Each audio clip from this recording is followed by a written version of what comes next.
Okay, sharing my screen with you.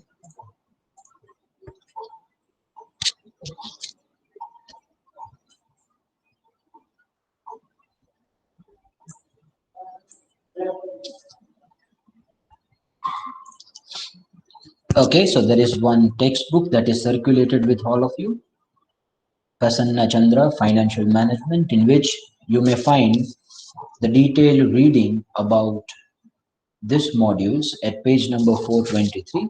I'm going to circulate this PPT as well along with you. Let me just start the recording. Recording is started. Okay, good. So friends, now we are moving to a very important concept of the capital structure decision making.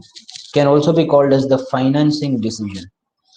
There are various questions to be addressed. The question number one is that which source of finance is the most appropriate for a company? Now that will come to know only if we'll see the advantages, disadvantages, pros and cons, the suitability and the appropriateness of each and every source of finance with the company, right? What are the expectations of the company? What kind of the funds company require? Up to what point of time the company requires the funds? What are the other conditions of the company, the framework in which the capital structure to be framed? So there are various questions to be addressed, So financing decision is basically to take the funds from the various sources. It can be equity shares, it can be preference shares, it can be debentures, it can be bank loans. And one more decision is attached there, which is deciding the appropriate mix of it. That is called as the financing decision. Whether you should have the 50-50 as a debt and equity, or you should have 100 equity and 0 debt. Nothing is bad in full, nothing is good in full. There has to be the strike off, there has to be the trade off, there has to be the proper balance between various sources of funds you are taking. So what should be the appropriate mix of it? So this all questions will be addressed. My friends, all of these sources of finance are bifurcated by taking various criteria. If I give you one example, you are there into MBA MU semester 2 class. So this class can be divided in two groups, like male and female, right? So that is the one criteria to divide all of you, male and female. Another criteria to divide this class would be, say, domestic students and international students. Third one can be, say, above average student and below average student. So same set of students may be classified differently after applying the different criteria. You can also be classified as male or female. You can also be classified as international student and domestic students. Similarly, the sources of finance are classified by taking three criteria. Just like we had take gender, the origin of country, or the smartness of students, or the performance of the students. Similar way, the first criteria we take to bifurcate all these sources is the period. Some of the sources are for a very long period of time, some are for the medium period of time, some are for a very short frame of time.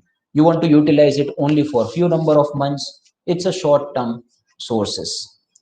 Generally, all the sources of finance which you are seeking for more than 3 years are called as the long term sources. More than 3 years. Then 1 to 3 years are called as the medium term sources, and less than 1 year are called as short term sources. We'll see which one are falling in which, that will be discussed later on. Then it can be based on the ownership, my friends, that some of the money you generate from the owners of the company. Who are considered to be the owners of the company? The shareholders are considered to be the owners of the company. And along with the shareholders, you have got the retained earnings as well. Retained earnings is basically the funds gathered by a company over a period of time, because company is doing the business since last many number of years, right? And if it is just at the inception, then the retained earnings will not be there. But company is doing it for some profits.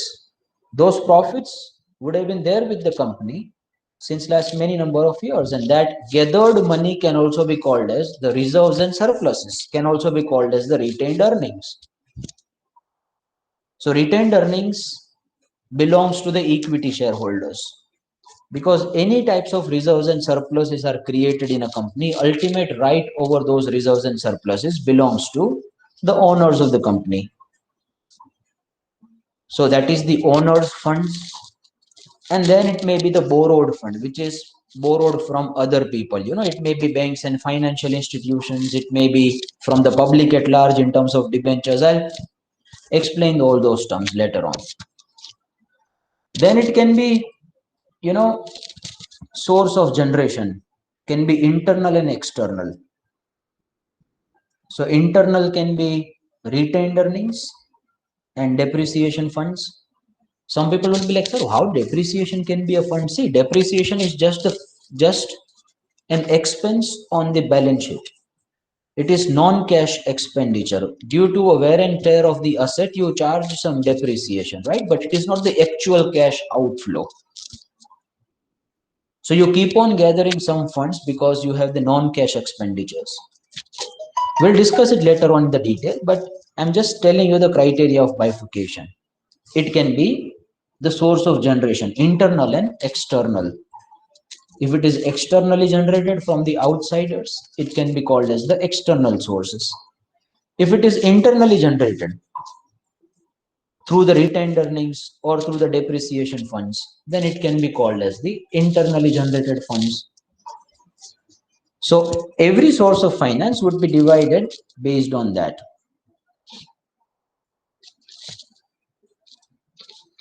Well, so let me take the first one. We are right now discussing the long-term sources of finance. And in that, we have got the first one, which is the equity shares. You people are aware about it. May I have the interaction from the students? What do you understand by the equity share, all of you? Can you please write your answer through the chat box, or you may just convey that to me? What do you mean by the equity share?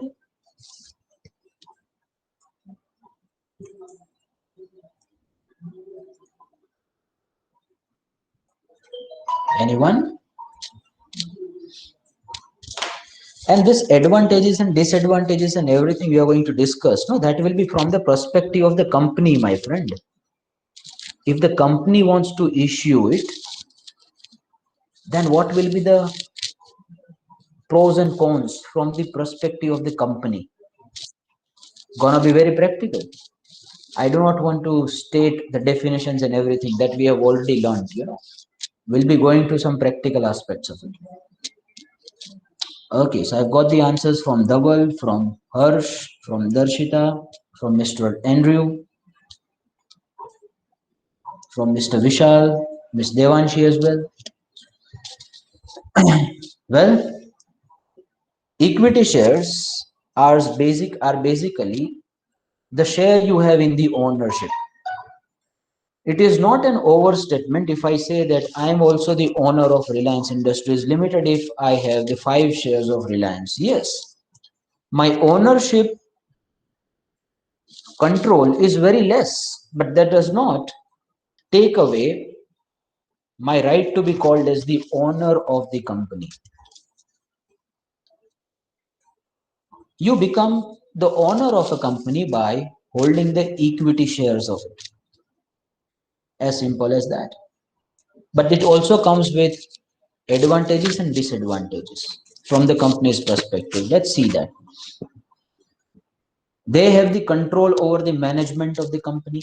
Why? Because there are explicitly some matters written in the Companies Act 2013, where in the annual general meeting of the shareholders, companies will have to pass the special resolution or the ordinary resolution to take some permission from the shareholders.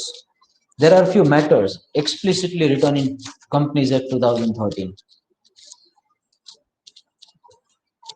They have also got the right to change the management of the company. If they want to, they can.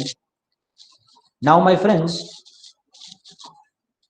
every company will have to call the annual general meeting of shareholders. They are obliged to do it. In that, the voting powers are given only to the equity shares. Now, when does the need of voting power arise? Whenever the company wants to take the decisions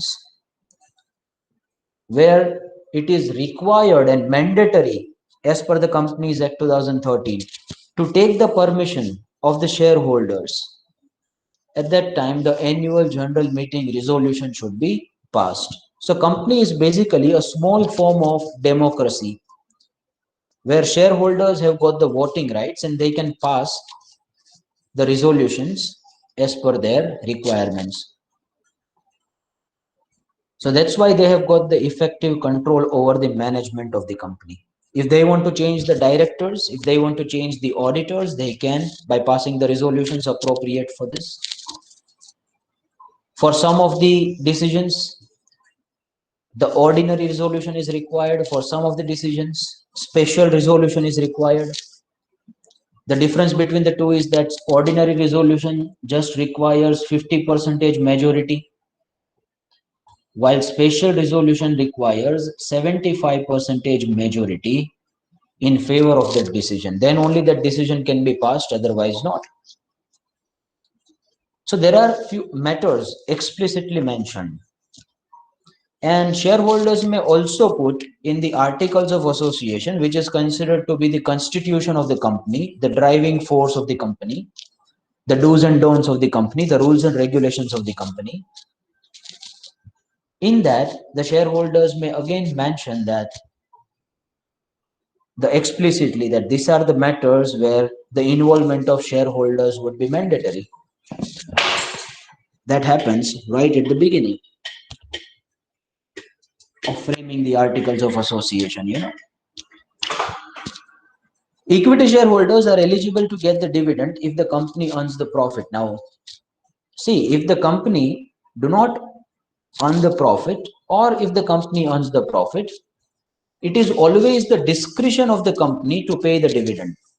That means it is not the compulsion on a company to pay the dividend to equity shareholders. No equity shareholder can come to the company and say that, oh, I have invested this much of money, you will have to pay this much of dividend. No, no company is obliged to pay it. Even in case of a profits, company may say no for the dividend. Now, basically this dividend decision is taken in the board of directors meeting. So dividend is declared by the board of directors. But ultimately, if the shareholders will not be very happy with the dividend policy of the company, then shareholders may change the board of directors of the company only. So ये उल्टे कान पकड़वाते हैं, even though they do not have the right to get the dividend legally, but they can force the management to receive the dividend because they have got the controlling right over a company. So board of directors declares the dividend, but if they go against the will of shareholders, then there can be repercussions. The repercussions can be the change in the management, the change in the dividend policy, forceful implementation of certain things suggested by the shareholders. We have seen the famous case study of Cyrus Mistry and Ratan Tata, right? We know that how, being a dominant shareholder, Ratan Tata influenced the entire management of the Tata Sons. That's what happens. जिनके पास पैसा होता है, जो owner होता है, वो control करता है. Equity shareholders cannot be, equity share capital cannot be redeemed during the lifetime of the company. They are the permanent source of finance. Now, some people may ask me a question that, sir, there is something called buyback as well, no? Those people who have got a bit of an exposure of the equity, you might have come across with the term called buyback of shares. So company can cancel it off. Why you are telling that it cannot be redeemed at all? See, I'm telling that it is it cannot be forcefully redeemed. Now, buyback is something which is the offer and proposal made by a company. What is this buyback? First of all, buyback is company takes back takes back its own shares from the shareholders. You know that there would be various reasons behind it, and then they would be canceling of those shares and might be reissuing those shares again in the market when the appropriate time comes, or they want to they want to increase the promoters shareholding, so they cancel off the shareholding of the public at large by calling for the buyback offer. But buyback is the offer. No shareholder will be forced to participate in the buyback against their will. If the shareholder wants to do it, he will do it. If shareholders do not want to participate in buyback, he would straight away say no, as simple as that. But no one can be forced to cancel off their shares. Can you tell it to Reliance, to Mukesh Ambani, that oh my God, you will have to cancel off your shares, you know, you won't be coming to this company anymore. Owners को तुम नहीं निकाल सकते, owners तुम्हें निकालते हैं. Their shares cannot be cancelled. The liability of the equity shareholder is the value of unpaid value of shares. They have got the limited liability. Now there can be unlimited liability companies as well, but majority of the companies, overwhelming majority of the companies are limited liability companies. That is the primary advantage why these startups are forming up in the company format rather than the other business organization format now. See, the shareholders are different from the company. Even though they are owners of the company, they have got the clear-cut distinction. If you were holding the shares of Reliance Communication, and if Reliance Communication makes the default in making the payment to, say, the banks and financial institutions, will those banks and financial institutions come to you? Oh, Mr. Ronak, you are the shareholder, you are the owner, you will have to pay us that loans and borrowings, you know. Can they come to us? No, because shareholders have got the limited liability. Whatever the amount which was called at the time of issue of the equity share, that is the amount of liability which shareholders have. If 150 rupees was decided at that time when the issue was taking place, you are supposed to pay only 150. If some fraud happens in the company, if some illegal activities happens in a company, if some undue things happens in a company, shareholders will not be personally liable for the losses incurred by the company. That is why it is one of the best form of organization. You enjoy the benefits of ownership, but you also get the limited liability with that ownership. That does not happen in the partnership firm. If you make the losses in the partnership firm and if you are supposed to pay to some outsiders, even your personal assets may be seized, because every partner is personally and mutually liable for the every deeds of the partnership firm. There is unlimited liability with the partnership firm, you know. That does not happen with the equity shares. Well, let's try to see the features of it. First of all, they are the permanent share capital. सातों जन्म का रिश्ता. They are the insiders, you know. Yes, the buyback may take place, but as I have already stated, buyback is something which is offer. No one can be forced to participate in the buyback of shares. They have got the residual claim on income. Now, dividend would be paid only after the profit after tax. Once everything would be paid to everyone, outsiders, employees' expenses, all such sort of an expenses, payment to governments in terms of taxation. If anything would be left, then it is up to a discretion of the company whether to pay in terms of dividend or not. So they have got the residual. Residual stands for the anteen claim, last claim, remaining claim. घर वाले बाद में, शादी में जाते हैं तो कहते हैं ना घर वाले बाद में. हमने 500 थाली ऑर्डर करके रखी है, मालूम पड़ गया कि 600 लोग आ गए, तो फिर हम कहते हैं कि भाई अभी रहने दो, बाकी सबको खा लेने दो, फिर हम जाके खाते हैं. Residual claim on the assets as well. Now, see, company is there for doing the business. But when the liquidation of the company happens, after some number of years, if the company gets liquidated for so and so reasons, then at that time, the first right to get the money from the liquidated assets belongs to the outsider's liabilities, obviously. But they have got the fixed liability, you know. So first thing would be paid to all the people who had created some sort of a charge on the assets, the securities on the assets. So you might have taken the loans and borrowings from the people, and they would have taken your assets as a security, you know. Though you are using those assets, but the first right to get the money from those assets would be belonging to those people who have given you loans and advances. There can be a security charge, collateral created on the asset. So first money should be given to them. Then the second preference to receive the money would be unsecured assets who have given you some money, but they haven't taken any security from you in terms of assets. We'll discuss the security in a detail in some time to come. Then if the money would be left, it may be distributed to the preference shareholders, but even they have got the fixed obligation to receive the money. So whatever the money, whatever the value of preference share would be, they will be receiving this much of the money. And after that, if something would be left, then that would be distributed to the equity shareholders. So they have got the last claim on the assets of the company, you know. Now there may be a advantage, disadvantage because of this.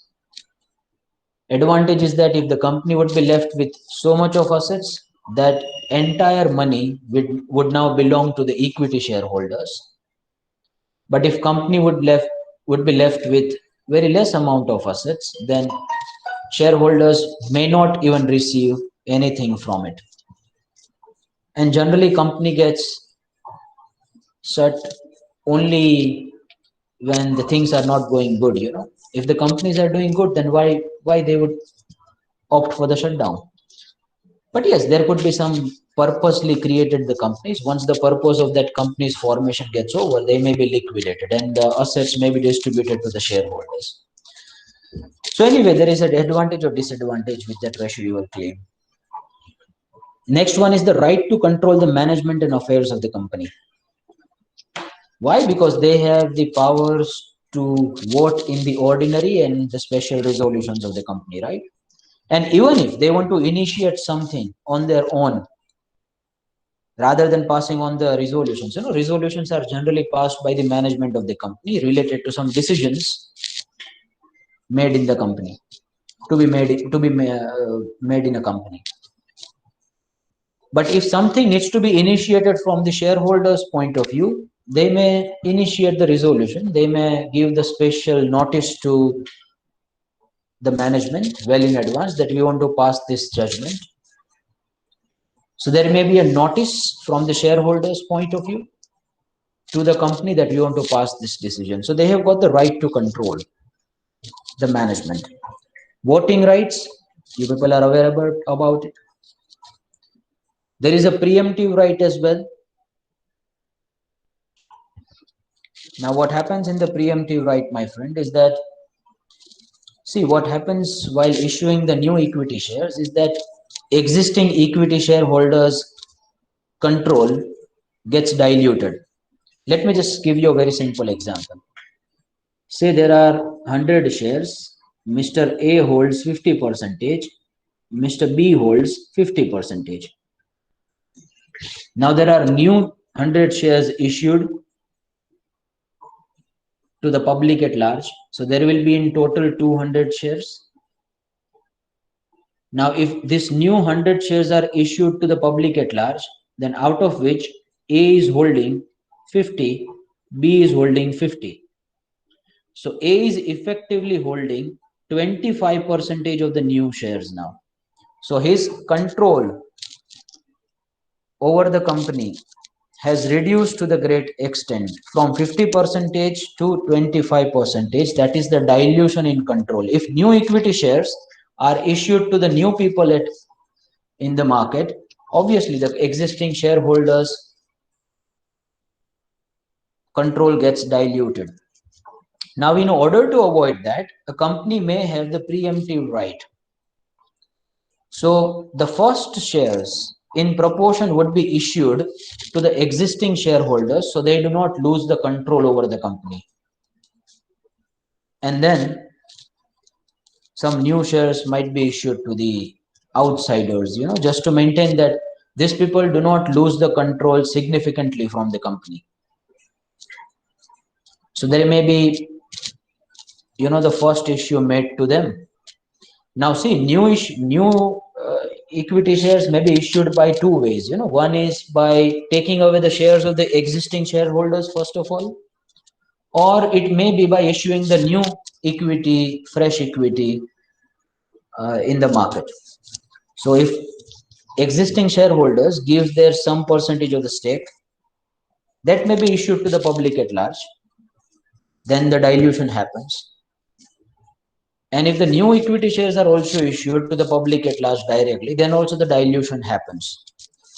But some or other percentage of the dilution will always be there when it comes to new equity of shares.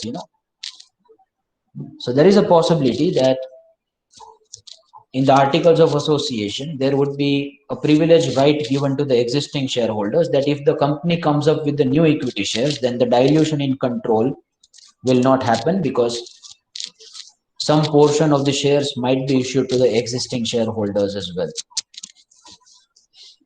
That is called as the preemptive right. Before the shares are issued to the public at large, even they would be given some number of shares so that the dilution in the control does not happen very significantly. That is called as the preemptive right given to them. It comes with a limited liability. You people are aware about it. Just now I've explained that. So these are more or less the features of equity shares. Now we'll be discussing the advantages and disadvantages from the company's perspective. Before that, may I have the confirmation from the students that you have got everything till now? It was very easy to understand. We have already learnt it, but still it is part of syllabus, so I cannot skip it. A confirmation from the students, please. Is everything clear till now, all of you?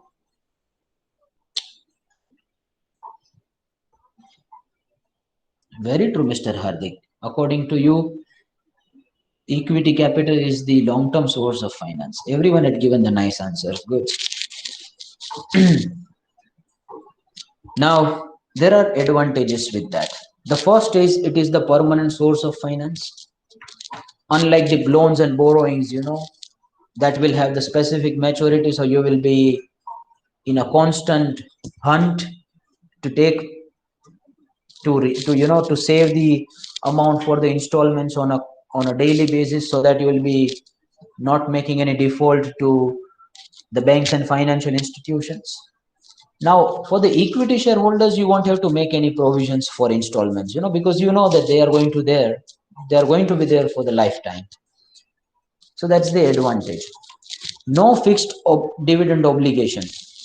Company may pay the dividend, company may not pay the dividend. There is no compulsion to pay the dividend at all. Even in case of a profits, company may say no for the dividend. And in case of the insufficient profits, there are few provisions in the Companies Act 2013 as per which the dividend distribution is to be done. if the company have some reserves and surpluses, if the company do not have the current profits, but they have got some reserves and surpluses, then you may pay the dividend from the reserves and surpluses, but some conditions needs to be satisfied as per the Companies Act 2013 for that. But company is not obliged. Company, it is not at all mandatory on the part of company to make the payment of dividend. No obligation on company to redeem as well. Unlike the debentures or the loans and borrowings, where you have got the specific maturity of say 5 years, 10 years, and after 10 years suddenly you will have to pay back them the entire money, and you might have the money at that time, you might not have the money at that time. So unlike that, you have got the advantage that there is no obligation on a company to redeem it. That does not mean that the shareholders cannot transfer their claim. That does not mean that shareholders are stuck with that company. If the shareholder wants to sell his or her stake to someone else, then obviously for the public company, it can be freely transferred by using the stock exchanges, right? One investor can transfer his or her claim by using the secondary market or stock exchange. But even if it is a private company, then there are few rules and regulations might be mentioned in the articles of association related to the transferability of the shares, and accordingly the transfer of share may take place from one party to another party. So shareholders may be able to transfer their stake from one person to another person, but company is not obliged to redeem it, So that is the advantage. Disadvantage, it is irredeemable. They are permanently in. One person, you just now you had said, sir, it is a permanent source of finance. Understood. It is an advantage. You won't have to keep gathering the money to pay to equity shareholders on their maturity. You won't have to do it. That's why it's an advantage. But it is also a disadvantage because they are in permanently. They will keep on interfering into a management. They will keep on interfering into the decisions of the company for the lifetime. Until and unless they decide that we want to get out of this company, they will be in that company and no one can be forced to sell off their stake. Irredeemable. And if some of the shareholders would be notorious and mischievous, then at every point of time they would be interfering into every good decisions to be taken by a company, and they would be permanently in. No one can do anything for them, against them, sorry.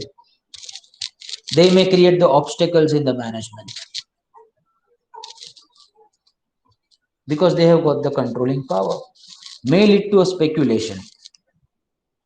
Because see, equity is something which is market driven when it comes to a public company, And in market, the investors might be rational, might be irrational. Now, majority of the investors we see in India are the gamblers. They cannot be called as investors only. अरे मेरे भाई ने कहा था इसलिए मैंने share ले लिया. हमारे पंडित जी ने कहा था कि अभी मेरा इन्वेस्टमेंट का समय चल रहा है, मुझे बहुत धन प्राप्ति की आशा है, तो मैंने इन्वेस्ट कर दिया. Can be a rumors related to the company. There may be a grapevine related to some of the matters of the company,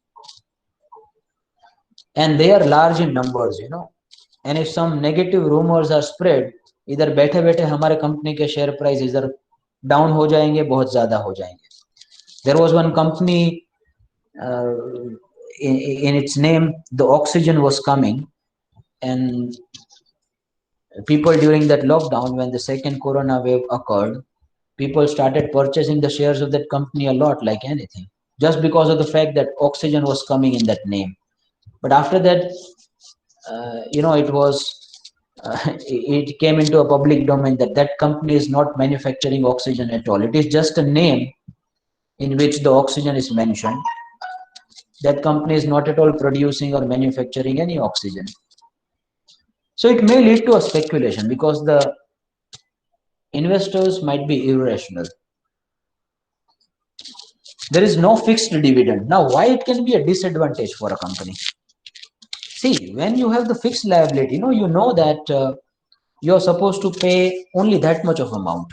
But when you do not have the fixed liability to pay from the company's perspective, then you will always be under a constant pressure to change your dividend. Now that specifically happens when company is growing rapidly. If company is growing, and in that growing stage, the expectations of the equity shareholders will keep on getting increased. थोड़ा सा भी profit बढ़े तो हमें dividend दे दो, थोड़ा सा भी प्रॉफिट बढ़े हमें डिविडेंड दे दो, आपने तो इतना ज्यादा प्रॉफिट कमा लिया, चलो हमारा डिविडेंड 10% से बढ़ा दो. You do not have the fixed obligation to pay, so they will keep on increasing their demands, and you will have to satisfy the demands, otherwise you will not be there in a company as a management, you know. That is a disadvantage. Issue of equity share dilutes the holding of current owners. We people are aware about it. The current owners holding gets diluted, their effective control over the company may get diluted, may get reduced.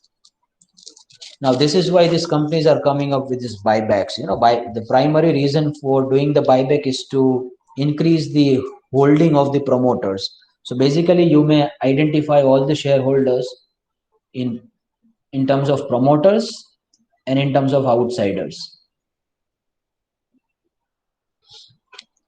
So if say promoters have just 48% of the holding and outsiders have 52% of the holding in market, then what will happen that when the special resolution is to be passed, at that time you require 75% of the majority.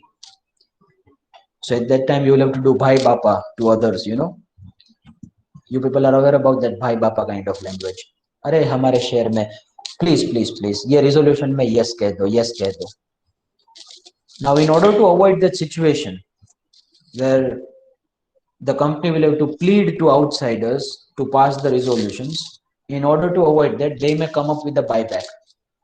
So some people would be just giving away their shares to the company at some premium rates. Now buybacks are obviously happening with the premium rate. You know, if the market price of the company is 100, then buyback would be 120. Now why anyone would be performing in that buyback or participating in the buyback? They can sell off their stake currently in the market at 100 rupees, then they would be selling their stake at 100 rupees only, no? In the current market, why they would be performing in the buyback?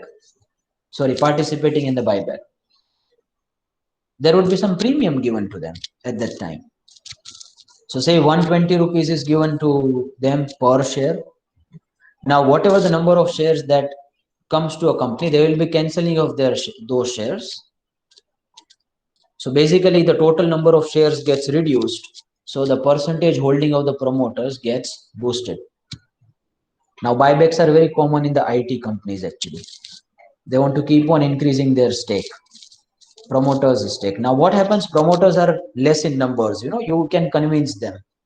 If you want to take some big decisions in the company, then information can be freely passed to them.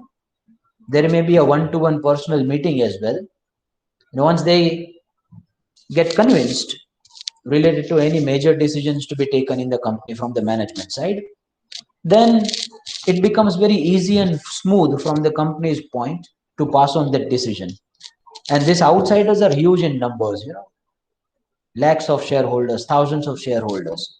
It's very difficult to get their consent. There may be a communication gap as well. So that's what happens. That's why the buyback takes place. So sometimes company may come up with the fresh equity. So existing shareholders' stake might get diluted a bit. But after some time, they may come up with buyback, you know, so some other people would be selling off their stake. So existing shareholders' stake again may get boosted. So anyway, buybacks are happening with the various reasons. That is one of the reasons. It may also happen with some other motives, like they want to pass on some good signal among the investors. Buyback is considered to be a sign of undervaluation of the stock. You know, company may give the signal to the investors that right now our shares is little undervalued. See, why we are purchasing the shares from you at 20-30% of the premium? Because we feel that our shares are little undervalued. And if that sends a positive signal among the investors, investors may start buying those shares and the share prices may get increased. So there are quite a few research papers published that after the buyback, the share prices have got increased a bit by a few percentages.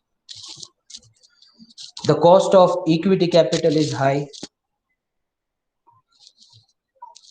Why? Because see, if every decisions in the financial management are taken from the spectacles of two lenses. One lens is the risk, another lens is return. Equity shareholders takes too much of risk. First risk is non-payment of dividend. Company may pay the dividend, company may not pay the dividend.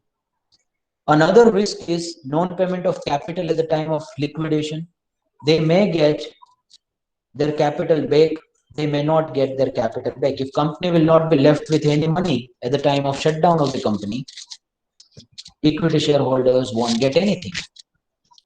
And the third risk they take is the fluctuation in the market prices, specifically applicable to the publicly traded companies. Now, if shareholders are taking so much of risk, obviously, their expectations in terms of return is also quite high. And companies will have to satisfy those expectations. Expectations may be satisfied by two ways. One is by distributing the dividend, or another way is by taking some actions through which the market price of the share gets increased. So company will always be under a tremendous pressure to satisfy the expectations of the equity shareholders, either in terms of dividend or in terms of increment in market price. That's why the cost of equity capital would be very high. Dividends are paid from the profit after tax, while interest on other finance is the tax deductible expense. That is the disadvantage. Now, my friends, what happens is that, say you have got the two alternatives, right? One is equity, another one is, say, debt. You have got the revenue, sales amount 100 rupees. You have got the expenses of 50. Now, in equity, you have got the profit before tax of, say, 50 rupees. Profit before tax of 50. On that profit before tax, why did you get this 50? 100 minus 50, obviously. So your tax rate is, say, 40%. So that 40% tax would be charged on this 50 rupees. So that turns out to be 20 tax. And your profit after tax is 50 minus 20. So 30 rupees you are left with. From that 30 rupees, say 10 rupees of dividend is paid to equity shareholders, because equity shareholders also have got some expectations. So you would be left with how much of rupee?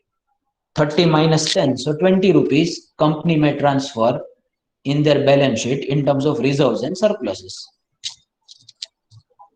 That is the case of equity. Let's take the case of debt now. Say 100 rupees is the revenue, then 50 rupees is the expense. So profit before tax turns out to be 50. But sir, here in this case, the interest of 10 rupees would be paid, because there would be interest on debt. So profit before tax will not be 50. Say the debt interest is 10 rupees. So profit before tax would be 40. Now debt interest is a tax deductible expense. Dividend is not considered to be the expense at all. If you can recall the partnership accounts you were doing in your graduation or in your 12th or 11th, you may recall that if something is taken by the partner, it was charged in the partner's capital account in terms of drawing. It cannot be called as the expense. Anything you distribute to the owners of the company cannot be called as an expense, obviously. It is just the appropriation of the profits or the appropriation of the cash to the owners. If owners takes some money from the business, can it be called an expense? No, it cannot be called. But interest is paid to outsiders, it can be called as an expense. Now you have got the profit before tax of 40 rupees, right? Now on that 40 rupees, my friend, say 40% is the tax rate. So you will be paying 16 rupees as a tax. So you would be left with 24 rupees that may be transferred to reserves and surpluses. So in case of the debt, you are transferring 20 rupees in reserves and surpluses. In case of debt, you are transferring 24 rupees in reserves and surpluses. In case of equity, I am repeating that, reiterating that. In case of equity, you are transferring 20 rupees in reserves and surpluses. In debt, you are transferring 24 rupees, even though you have paid 10 rupees to each. To equity as well, you had paid 10 rupees of dividend. To debt as well, you had paid 10 rupees of interest. Still, you are able to transfer more number of rupees in reserves and surpluses in the debt. Can someone analyze this example, why it is happening? What is the reason behind it? Why you are able to transfer more amount of rupee when you are taking the debt? Answers through chat box, or you may just unmute yourself. Anyone? I hope you have got the example first of all.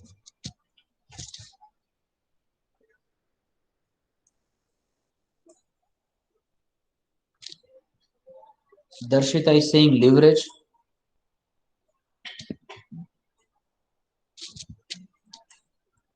Anyone else?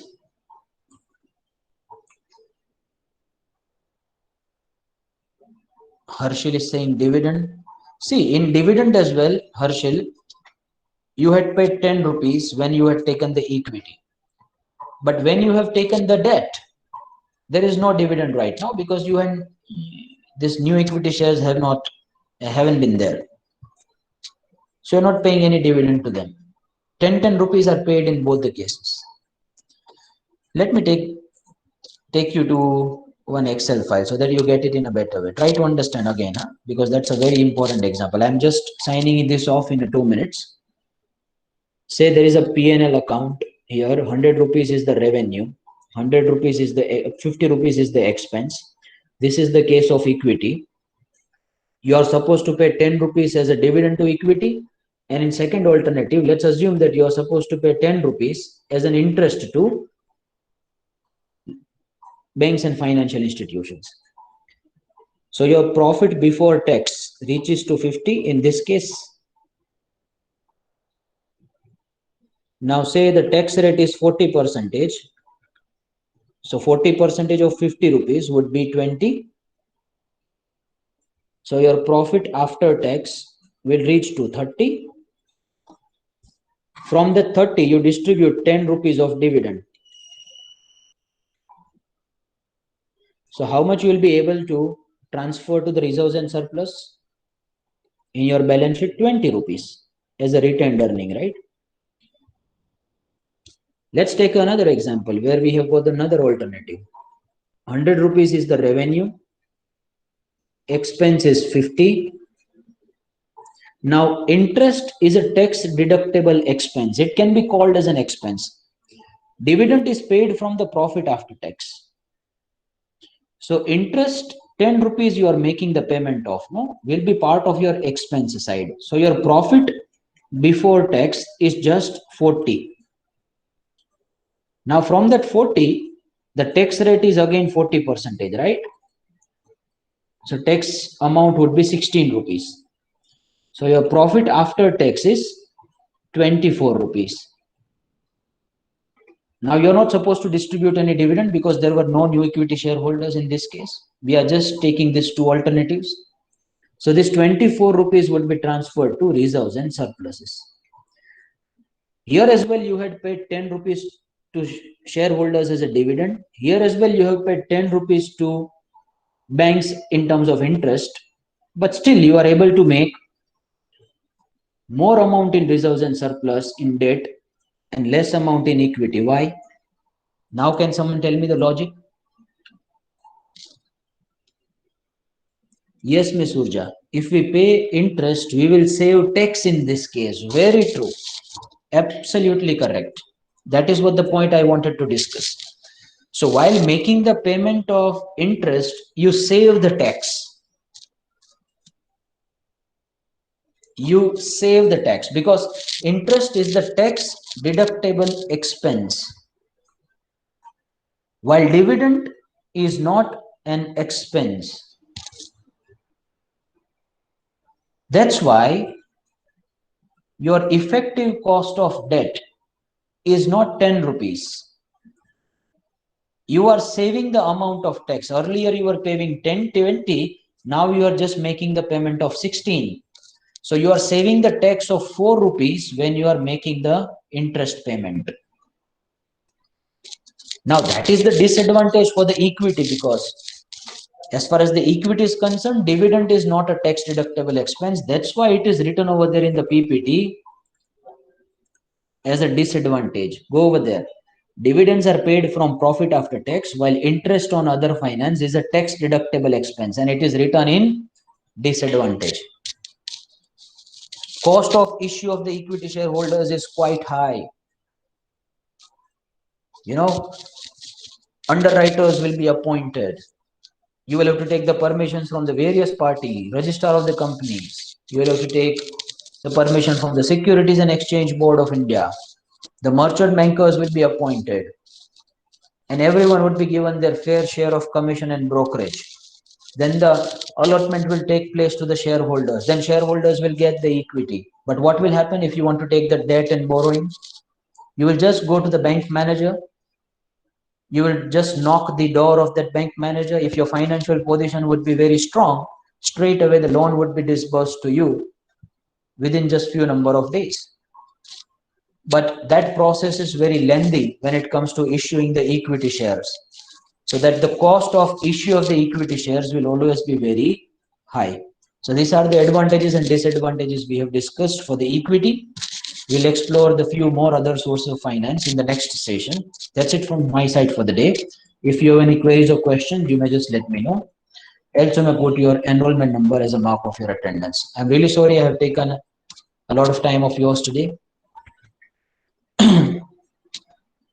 Please put your enrollment number as a mark of your attendance, everyone. Then you may disperse from the session. Bye-bye, take care, sayonara, enjoy the rest of the day. I'm there with you right now if you want to ask some queries or questions to me. But others who are in a hurry, you may leave the class.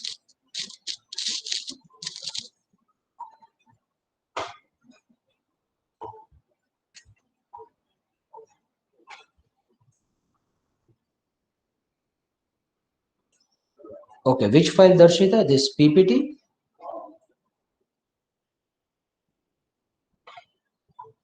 Okay, fine. I'll circulate this PPT right now, today only. Fine.